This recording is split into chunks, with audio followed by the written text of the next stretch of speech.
Hello everyone, welcome back to learn easily channel.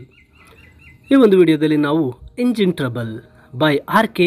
Narayanan ಈ ಒಂದು ಕಥೆಯ ಕನ್ನಡದ ಒಂದು ಸಾರಾಂಶವನ್ನು ಇಲ್ಲಿ ಡಿಸ್ಕಸ್ ಮಾಡೋಣ. ನೀವು ಮೊದಲನೇ ಬಾರಿಗೆ ಲರ್ನ್ ಈಸಿಲಿ ಚಾನಲನ್ನು ನೋಡ್ತಾ ಇದ್ದಲ್ಲಿ ತಪ್ಪದೆ ಲರ್ನ್ ಈಸಿಲಿ ಚಾನಲ್ಗೆ ಸಬ್ಸ್ಕ್ರೈಬ್ ಮಾಡಿ ಅಂತ ತಿಳಿಸುತ್ತಾ, ಆರ್.ಕೆ. ನಾರಾಯಣರವರ ಇಂಜಿನ್ ಟ್ರಬಲ್ ಈ ಒಂದು ಕಥೆಯು ಮಾಲ್ಗುಡಿಯ ಒಂದು ಸಣ್ಣ ಹಳ್ಳಿಯಲ್ಲಿ ನಡೆಯುತ್ತೆ. ಇಲ್ಲಿ ಹಳ್ಳಿಯಲ್ಲಿ ನಡೆಯುವ ಜಾತ್ರೆಯೊಂದಿಗೆ ಈ ಕತೆ ಪ್ರಾರಂಭ ಆಗುತ್ತೆ. ಜಾತ್ರೆ ಎಂದ ತಕ್ಷಣ ಭಾರತದ ಸಣ್ಣ ಹಳ್ಳಿಗಳಲ್ಲಿ ನಡೆಯುವ ಒಂದು ಕಾರ್ಯಕ್ರಮ ಆಗಿರುತ್ತೆ. ಅಲ್ಲಿ ಜನರು ಅಲ್ಲಿ ಬರ್ತಕ್ಕಂತಹ ಒಂದು ಮಿಷಿನ್ಸನ್ನು ನೋಡಲು, ಆ ಒಂದು ಆಟಗಳನ್ನು ಆಡ್ತಕ್ಕಂಥದ್ದಕ್ಕೆ, ಮತ್ತು ಗೊಂಬೆಗಳನ್ನು ಖರೀದಿ ಮಾಡೋದಕ್ಕೆ, ಮತ್ತು ಆ ಒಂದು ಆಸಕ್ತಿದಾಯಕವಾಗಿರ್ತಕ್ಕಂಥ ಲಾಟ್ರಿ ಬಹುಮಾನಗಳನ್ನು ಗೆಲ್ಲೋದಕ್ಕೆ ಎಲ್ಲರೂ ಜಾತ್ರೆಗೆ ಬರ್ತಾರೆ. ಒಮ್ಮೆ ನಮ್ಮ ನಿರೂಪಕರು ಸಹ ಆ ಒಂದು ಹಳ್ಳಿಯ ಜಾತ್ರೆಗೆ ಹೋಗಿರ್ತಾರೆ. ಅಲ್ಲಿ ಲಾಟ್ರಿಯ ಒಂದು ಆಟ ಪ್ರಾರಂಭ ಆಗಿರುತ್ತೆ. ಅಲ್ಲಿ ಆ ಲಾಟ್ರಿಯಲ್ಲಿ ಪ್ರೆಷರ್ ಕುಕ್ಕರ್, ಪೊರಕೆ ಮುಂತಾದ ಒಂದು ಲಾಟ್ರಿ ಬಹುಮಾನಗಳನ್ನು ವಿಜೇತರಿಗೆ ನೀಡ್ತಾ ಇರ್ತಾರೆ. ಅಲ್ಲದೆ ಅಲ್ಲಿ ನಂಬರ್ 1 ಬರ್ತಕ್ಕಂಥ ವಿಜೇತರಿಗೆ ಅತಿ ದೊಡ್ಡದಾದ ಒಂದು ಲಾಟ್ರಿ ಬಹುಮಾನ ಇರುತ್ತೆ. ಆ ಒಂದು ಬಹುಮಾನವನ್ನು ಒಂದು ಕಪ್ಪು ಕಂಬಳಿಯಲ್ಲಿ ಮುಚ್ಚಿರ್ತಾರೆ. ಅದರಲ್ಲಿ ಏನಿದೆ ಅಂತ ಯಾರಿಗೂ ಸಹ ಗೊತ್ತಿರೋದಿಲ್ಲ. ಆ ದೊಡ್ಡ ಲಾಟರಿ ಬಹುಮಾನ ಹೆಚ್ಚಿನ ಜನರನ್ನು ಆಕರ್ಷಣೆ ಮಾಡಿರುತ್ತೆ. ಜಾತ್ರೆಯಲ್ಲಿ ಅನೇಕರು ಜನರು ಆ ನಂಬರ್ 1 ಬಹುಮಾನವನ್ನು ಗೆಲ್ಲಲು ಲಾಟ್ರಿ ಟಿಕೆಟನ್ನು ಎಲ್ಲರೂ ಸಹ ತಗೊಂಡಿರ್ತಾರೆ. ಇಲ್ಲಿ ನಮ್ಮ ಕಥೆಯನ್ನು ಹೇಳ್ತಾ ಇರ್ತಕ್ಕಂತಹ ನಿರೂಪಕರು ಏನು ಮಾಡಿರ್ತಾರೆ, ತಮಗಾಗಿ ಒಂದು ಲಾಟ್ರಿಯನ್ನು ಕೂಡ ಅವರು ತಗೊಂಡಿರ್ತಾರೆ. ಈ ನಿರೂಪಕರ ಒಂದು ಟರ್ನ್ ಬಂದಾಗ ಆ ಒಂದು ನಂಬರ್ ಬಂದ್ಬಿಟ್ಟಿರುತ್ತೆ. ಅವರು ಆ ಕಪ್ಪು ಕಂಬಳಿಯಲ್ಲಿ ಅಡಗಿರ್ತಕ್ಕಂತಹ ಆ ಲಾಟ್ರಿಯ ಅತಿ ದೊಡ್ಡ ಬಹುಮಾನವನ್ನು ಗೆದ್ದುಬಿಟ್ಟಿರ್ತಾರೆ. ಆ ನಿರೂಪಕರು ಹೋಗಿ ಆ ಕಂಬಳಿಯನ್ನು ತೆಗೆದಾಗ ಅದು ಒಂದು ದೊಡ್ಡ ರಸ್ತೆಯ ಬುಲ್ಡೋಸರ್ ರೋಲರ್ ಇಂಜಿನ್ ಆಗಿರುತ್ತೆ. ಅದನ್ನು ನೋಡಿ ಆ ಒಂದು ನಮ್ಮ ನಿರೂಪಕರಿಗೆ ಒಂದು ರೀತಿ ಶಾಕ್ ಆಗುತ್ತೆ. ಏಕೆಂದರೆ ಅದರಿಂದ ಏನು ಮಾಡಬೇಕು ಅಂತ ಅವರಿಗೆ ತಿಳಿದಿರೋದಿಲ್ಲ. ಅದನ್ನು ಮನೆಗೆ ಹೇಗೆ ತಗೊಂಡು ಹೋಗಬೇಕು ಅನ್ನೋದು ಕೂಡ ಅವರಿಗೆ ಗೊತ್ತಿರೋದಿಲ್ಲ. ಆ ನಿರೂಪಕರು ಜಾತ್ರೆಯಲ್ಲಿ ಸಂತೋಷವಾಗಿದ್ದರು. ಆದರೆ ಈ ರೋಲರನ್ನು ಇಂಜಿನನ್ನು ಗೆದ್ದಾಗಿನಿಂದ ಅವರಿಗೆ ತುಂಬ ತೊಂದರೆಗೆ ಸಿಕ್ಕಾಕೊಂಡ್ರು. ಏಕೆಂದರೆ ಆ ಇಂಜಿನನ್ನು ಮನೆಗೆ ಹೇಗೆ ತೊಗೊಂಡು ಹೋಗೋದು, ಮತ್ತು ಅದರಿಂದ ನನಗೇನು ಪ್ರಯೋಜನ ಅಂತ ಒಂದು ಯೋಚನೆಯಲ್ಲಿ ಮುಳುಗಿರ್ತಾರೆ. ಮಾರನೇ ದಿನ ನಿರೂಪಕರು ತಮ್ಮ ಇಂಜಿನ್ ಬಳಿ ಹೋಗಿ ಆ ಇಂಜಿನ್ ಮೇಲೆ ನೋಡಿದಾಗ ಆ ಮಹಾನಗರ ಪಾಲಿಕೆಯ ಒಂದು ನೋಟಿಸ್ ಲೆಟರನ್ನು ನೋಡ್ತಾರೆ. ಆ ಲೆಟರಲ್ಲಿ ಹೇಳಿರುತ್ತೆ, ಸರ್ಕಾರಿ ಭೂಮಿಯನ್ನು ಈ ಇಂಜಿನ್ ನಿಲ್ಲಿಸಿರೋದಕ್ಕೆ ಬಳಸ್ತಾ ಇರೋದ್ರಿಂದ ಮಹಾನಗರ ಪಾಲಿಕೆ ನಿಮಗೆ ತಿಂಗಳಿಗೆ 100 ರೂಪಾಯಿಯ ಒಂದು ಬೇಡಿಕೆಯನ್ನು ಇಟ್ಟಿತ್ತೆ. ಆ 100 ರೂಪಾಯಿಯನ್ನು ನೀವು ಕಟ್ಟಬೇಕು, ಕಂದಾಯ ಕಟ್ಟಬೇಕು ಅಂತ ತಿಳಿಸ್ತಾರೆ. ಈ ಸೂಚನೆಯನ್ನು ಓದಿದಂಥ ನಿರೂಪಕರಿಗೆ ತುಂಬ ಬೇಜಾರಾಗುತ್ತೆ. ಅವರು ತಮ್ಮ ಇಂಜಿನನ್ನು ಯಾವುದೇ ಬೆಲೆಗೆ ಮಾರಾಟ ಬೇಕಾದರೂ ಮಾಡಿಬಿಡ್ತೀನಿ, ಯಾರು ಬೇಕಾದರೂ ತಗೊಳ್ಳಿ ಅಂತ ಅಂದ್ಕೋತಾರೆ. ಆದರೆ ಯಾರು ಅದನ್ನು ತಗೊಳ್ಳೋಕ್ಕೆ ಸಿದ್ಧರಿರೋದಿಲ್ಲ. ಮತ್ತು ನಿರೂಪಕರು ಏನು ಮಾಡ್ತಾರೆ, ಈ ಕಥೆ ಹೇಳ್ತಕ್ಕಂಥವ್ರು ಆ ಒಂದು ಮಹಾನಗರ ಪಾಲಿಕೆಯ ಆ ತೆರಿಗೆ ಹಣವನ್ನು ಕಟ್ಟೋದಕ್ಕೆ ತಮ್ಮ ಹೆಂಡತಿಯ ಆಭರಣಗಳನ್ನು ಮಾರಾಟ ಮಾಡ್ತಾರೆ. ಆ 3 ತಿಂಗಳು ಕಳೆದರೂ ಸಹ ಇಂಜಿನ್ ಅದೇ ಸ್ಥಳದಲ್ಲಿ ಇರುತ್ತೆ.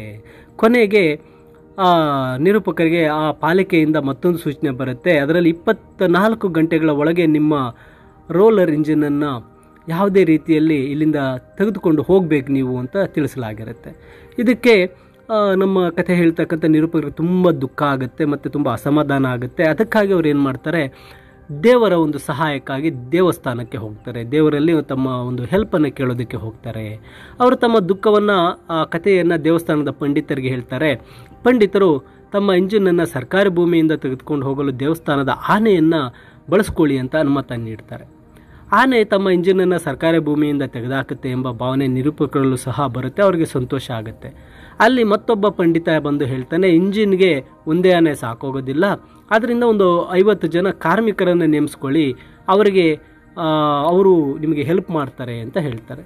ಅದಕ್ಕೆ ನಿರೂಪಕರು ಏನು ಮಾಡ್ತಾರೆ, ಆನೆ ಜೊತೆಗೆ 50 ಜನ ಕೆಲಸಗಾರರನ್ನು ಕೂಡ ತಗೊಳ್ತಾರೆ. ಮತ್ತು ಆ ಇಂಜಿನನ್ನು ಯಾವುದೇ ಬೆಲೆಗೆ ಬೇಕಾದರೂ ಅವ್ರು ಮಾರೋಕ್ಕೆ ಮುಕ್ತರ ಒಂದು ರೆಡಿ ಇರ್ತಾರೆ. ನಂತರ ಅವರೇನು ಮಾಡ್ತಾರೆ, ಆನೆ ಮತ್ತು 50 ಜನ ಕೆಲಸಗಾರರೊಂದಿಗೆ ಅವರೆಲ್ಲರೂ ಸಹ ಆ ಇಂಜಿನನ್ನು ಭೂಮಿಯಿಂದ ತೆಗೆದುಹಾಕೋದಕ್ಕೆ ಪ್ರಯತ್ನ ಮಾಡ್ತಾರೆ. ಒಬ್ಬ ಕೆಲಸಗಾರನನ್ನು ಇಂಜಿನನ್ನು ಓಡಿಸಲು, ಅದನ್ನು ಯಾವ ಕಡೆ ಬೇಕೋ ತಿರುಗಿಸೋದಕ್ಕೂ ಸಹ ಕೊಟ್ಟಿರ್ತಾರೆ. ಆದರೆ ಆ ರೋಲರ್ ಇಂಜಿನ್ ಟೈರ್ಗಳು ಹೋಗೋದೇ ಇಲ್ಲ. ಅದು ಬಲಕ್ಕೂ ಹೋಗೋದಿಲ್ಲ, ಎಡಕ್ಕೂ ಹೋಗೋದಿಲ್ಲ, ಅದು ನೇರವಾಗಿ ಹೋಗ್ತಾ ಇರುತ್ತೆ.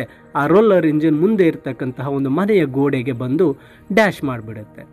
ಆ ಗೋಡೆ ಒಡೆದೋದಂತ ನಂತರ ಆ ಮನೆಯ ವ್ಯಕ್ತಿ ಬಂದು ನಿರೂಪಕರ ವಿರುದ್ಧ ಏನು ಮಾಡ್ತಾನೆ, ಒಂದು ಕೇಸ್ ಕೊಡ್ತಾನೆ. ನಮ್ಮ ಗೋಡೆಯನ್ನು ಕೆಡವಾಕಿದ್ದೀರಾ, ಇದನ್ನು ಮತ್ತೆ ಕಟ್ಕೊಡಿ, ಮತ್ತು ಈ ಮನೆಯಿಂದ ಈ ಇಂಜನ್ನಿಂದ ಮನೆ ಗೋಡೆ ಹೋಗಿದೆ, ಅದನ್ನು ಕಟ್ಕೊಡಿ, ಮತ್ತು ಇಂಜಿನನ್ನು ಕೂಡ ತೆಗೆದುಹಾಕಿ ಅಂತೇಳಿ ಒಂದು ಕಂಪ್ಲೇಂಟ್ ಕೊಡ್ತಾನೆ. ತಮ್ಮ ಇಂಜಿನ್ನಿಂದ ಗೋಡೆ ಹೊಡೆದಾಕಿದ್ದಕ್ಕೆ ಪೊಲೀಸರು ನಿರೂಪಕರನ್ನು ಅರೆಸ್ಟ್ ಮಾಡ್ತಾರೆ. ನಿರೂಪಕರು ಏನು ಮಾಡ್ತಾರೆ, ಆ ಗೋಡೆಯನ್ನು ಒಂದು ಕಟ್ಕೊಡೋದಕ್ಕೆ ಒಪ್ಕೊಳ್ತಾರೆ. ಇಲ್ಲಿ ಆ ಒಂದು ನಿರೂಪಕರಂದರೆ ನರೇಟರ್ ಕತೆ ಹೇಳ್ತಾ ಇರ್ತಕ್ಕಂಥವ್ರು, ಅವರು 30 ದಿನಗಳಲ್ಲಿ ಗೋಡೆಯನ್ನು ಕಟ್ಕೊಡೋದಕ್ಕೆ ಒಪ್ಕೊಳ್ತಾರೆ. ಆ 30 ದಿನಗಳಲ್ಲಿ ಕಟ್ಕೊಟ್ರೆ ಮಾತ್ರ ಅವರನ್ನು ರಿಲೀಸ್ ಮಾಡೋದಾಗಿ ಪೊಲೀಸರು ಕೂಡ ಒಪ್ಕೊಳ್ತಾರೆ. ಇಲ್ಲಿ ನರೇಟರ್ ಏನು ಮಾಡ್ತಾರೆ, 1 ತಿಂಗಳು ಗೋಡೆಯನ್ನು ನಿರ್ಮಿಸದೇ ಇದ್ದರೆ ಆ ಪೊಲೀಸ್ ಅಧಿಕಾರಿ ಮತ್ತೆ ಅವರನ್ನು ಬಂದು ಅರೆಸ್ಟ್ ಮಾಡ್ತೀನಿ ಅಂತ ಹೇಳಿರ್ತಾರೆ. ಒಂದು ದಿನ ನರೇಟರ್ ಏನು ಮಾಡ್ತಾರೆ, ನೆಮ್ಮದಿಯಾಗಿ ಮಲಗಿದ್ದಾಗ ಇದ್ದಕ್ಕಿದ್ದಂತೆ ಒಂದು ಗುಡುಗು ಸಹಿತ ಜೋರಾಗಿ ಮಳೆ ಬಂದುಬಿಡುತ್ತೆ. ಆತ ನರೇಟರ್ ಏನು ಮಾಡ್ತಾರೆ, ಏನಾಯಿತು ಅಂತ ನೋಡೋಕ್ಕೆ ಹೊರಗಡೆ ಬಂದಾಗ ತಮ್ಮ ರೋಲರ್ ಏನಾಗಿರುತ್ತೆ, ಇಂಜಿನ್ ಚರಂಡಿಗೆ ಬಿದ್ದೋಗ್ಬಿಟ್ಟಿರುತ್ತೆ. ಆ ಗೋಡೆ ಒಡೆದೋಗಿದ್ದಂಥ ಮನೆಯ ವ್ಯಕ್ತಿ ನರೇಟರ್ ಹತ್ರ ಬಂದು, ನಿಮ್ಮ ಇಂಜಿನ್ನಿಂದ ಚರಂಡಿಯನ್ನು ಮುಚ್ಚಿದ್ದಕ್ಕಾಗಿ ನಿಮಗೆ ತುಂಬ ಥ್ಯಾಂಕ್ಸ್ ಅಂತ ಹೇಳ್ತಾನೆ. ಅಂದರೆ ಆ ಮನೆ ವ್ಯಕ್ತಿ ಆ ಚರಂಡಿಯನ್ನು ಮುಚ್ಚೋದಕ್ಕೆ ಆ ಪಾಲಿಕೆಯವರಿಗೆ ಸುಮಾರು ಸರಿ ಲೆಟರನ್ನು ಕೊಟ್ಟಿರ್ತಾನೆ, ಆದರೆ ಅವರು ಅದನ್ನ ಮುಚ್ಚೋಕ್ಕೆ ಆಗಿರಲ್ಲ. ಆಗ ನಿರೂಪಕರು ಅದು ತಮ್ಮ ಇಂಜಿನ್ನಿಂದ ಮುಚ್ಚಿದ್ದಾರೆ. ಅದಕ್ಕೆ ಏನು ಮಾಡ್ತಾರೆ, ನರೇಟರ್ ಏನು ಮಾಡ್ತಾರೆ, ತಮ್ಮ ಇಂಜಿನ್ ಆ ಚರಂಡಿಯನ್ನು ಮುಚ್ಚಿದೆ, ಅದನ್ನು ತೆಗೆದುಹಾಕಿ ಅಂತ ವಿನಂತಿ ಮಾಡ್ತಾರೆ. ಇಲ್ಲದೇ ಇದ್ದರೆ ಅವರಿಗೆ ಮತ್ತೆ ಸೂಚನಾ ಪತ್ರಗಳು ಬರಲು ಪ್ರಾರಂಭಿಸುತ್ತೆ ಅಂತ ಹೇಳ್ತಾರೆ. ನಿರೂಪಕರು ಈ ಅವಕಾಶವನ್ನು ಬಳಸ್ಕೊಂಡು ಅವರು ಏನು ಮಾಡ್ತಾರೆ, ತಾವು ಇಂಜಿನ್ಗಾಗಿ ಮಹಾನಗರ ಪಾಲಿಕೆಗೆ 300 ರೂಪಾಯಿ ಬಾಡಿಗೆ, ಆನೆಗೆ 100 ರೂಪಾಯಿ, ಮತ್ತು ಅಲ್ಲಿ ಕೆಲಸ ಮಾಡೋಕ್ಕೆ ಬಂದಿದ್ದಂತಹ ಕಾರ್ಮಿಕರಿಗೆ 50 ರೂಪಾಯಿ ಬಾಡಿಗೆನ ಕೊಟ್ಟಿದ್ದೀನಿ, ಅದನ್ನು ಚರಂಡಿಯಲ್ಲೇ ಇಡೋಕ್ಕೆ ಸಾಧ್ಯ ಇಲ್ಲ ಅಂತ ಹೇಳ್ತಾರೆ. ಆ ಮನೆ ಗೋಡೆ ಕೆಡಿಕೊಂಡಿದ್ದಂಥ ವ್ಯಕ್ತಿ ಆ ಇಂಜಿನನ್ನು ಅಲ್ಲೇ ಚರಂಡಿಯಲ್ಲೇ ಇಡಬೇಕು ಅಂದ್ಕೋತಾರೆ.